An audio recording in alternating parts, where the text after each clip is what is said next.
with the tree of life, it would make Adam immortal. But the serpent went to the woman. Okay? He sees an opportunity to get dominion in the earth. In order for him to get dominion, he had to deceive Adam. So he went to the woman and said, you're not going to die. Because the Most High know if you go and eat this tree of good and evil, you'll be like gods. You go eat that tree of knowledge, you'll be like gods. To understand both good and evil. Alright? Deceptive. He didn't go to Adam, because Adam would have checked him. He went to Eve. And Eve took it to Adam. And through that, the serpent gained power in the earth. But that's him in the earth in the garden.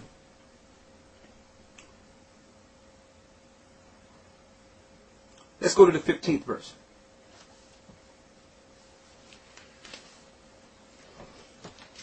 Verse 15.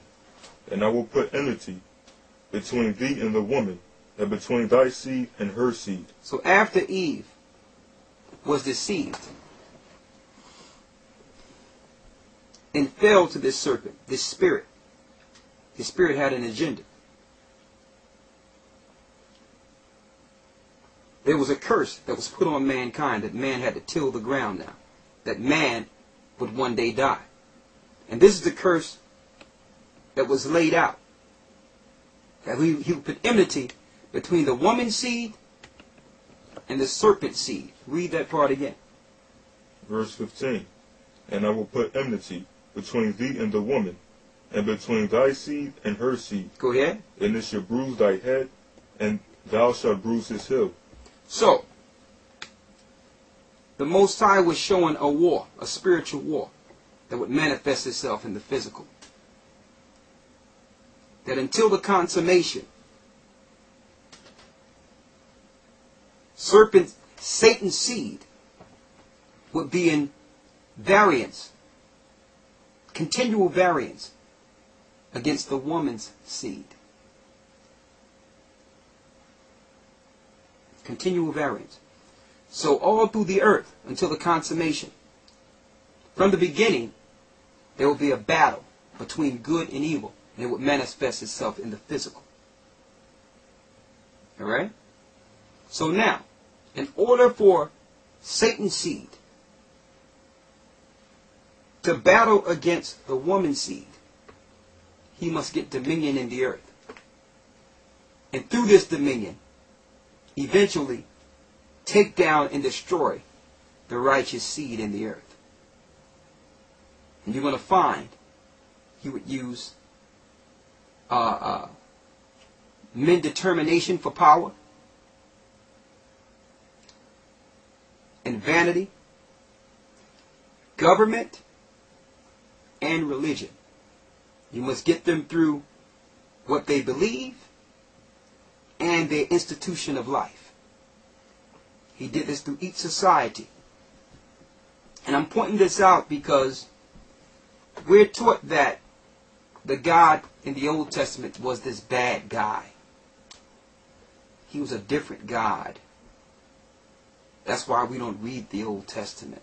There's too much killing and too much bloodshed, too much back and forth. That's what we're taught.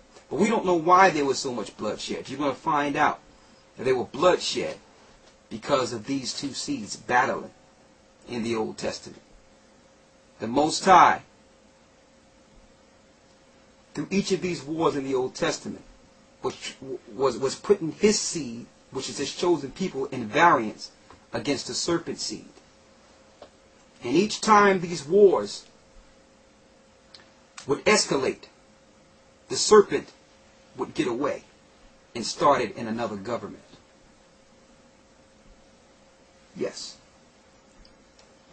Government and belief. We're going to show you. I need you to go to Luke 10 and 18. And I'm going here because we have to give you the mindset of this serpent. His origin, his agenda.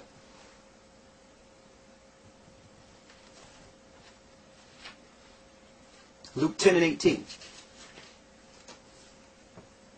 St. Luke 10 and 18. Read.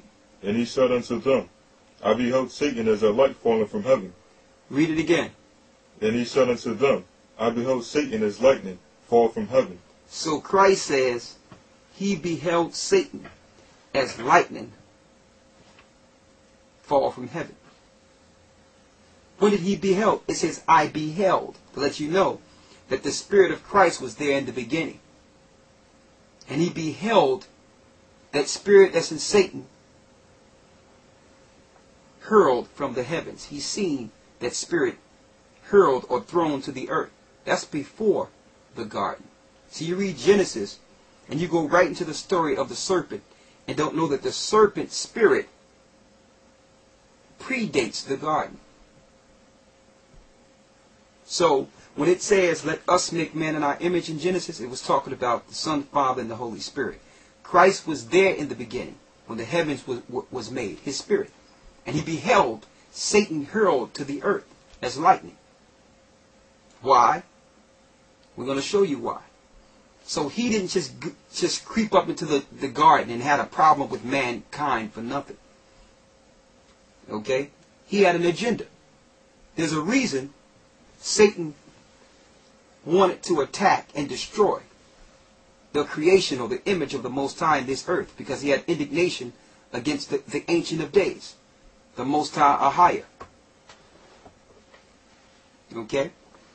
So we're going to show you the serpent's true origin and why he's so adamant with killing and destroying and setting up governments to destroy in the earth. Let's get Ezekiel 28 and 12. Start at 2. Ezekiel 28 and 2. Ezekiel 28 and 2. Read. Son of man, say unto the prince of Tyrus, thus saith the Lord power, because thy heart is lifted up, and thou hast said, I am the Most High. I sit in the seat of the Most High, in the midst of the seas. Yet thou art a man, and not the Most High. Yet thou art a man, and not the Most High. Why does it say King of Tyrus? See, because since Satan is a spirit, in order for him to execute rule in the earth, he must entice man and set up kings and governments that would do his rule and power in the earth. He must use mankind. So the king of Tyrus, all these different kings, Pharaoh, you name them, were being utilized by Satan. Okay, and he said, and the spirit in the king Tyrus says that I am, and there's none else. So that's Satan claiming to be the Most High. The Most High name is I am. Go down to the 11th verse. And read from 11 to 17. Verse 11. Moreover, the word of the Lord came unto me, saying. Read a little louder so they can hear it. A little louder. Moreover, the word of the Lord came unto me, saying, Son of man, take up a lamentation upon the king of Tyrus. Take up a lamentation upon the king of Tyrus, and say what? And say unto him, Thus saith the Lord power, Thou sealest up the sum, full of wisdom, and perfect in beauty. Thou hast been and eaten the garden of the Most High. That's how you know it's talking about the serpent and not the king Tyrus in the book of Ezekiel. Because the king Tyrus was not in the Garden of Eden, but the spirit that was controlling King Tyrus was in the Garden of Eden. The serpent. Read that verse again. Thou hast been in the garden thou hast been in Eden, the garden of the Most High. Every precious stone was thy covering, the sardius, topaz, and the diamond, the beryl, the onyx, and the jasper, the sapphire, the emerald, and the carbuncle, the gold, the workmanship of the tabrets and the pipes was prepared in thee the day that thou was created. So the day that he was created, he was covered in all these different jewelry and diamonds. Lucifer was his name.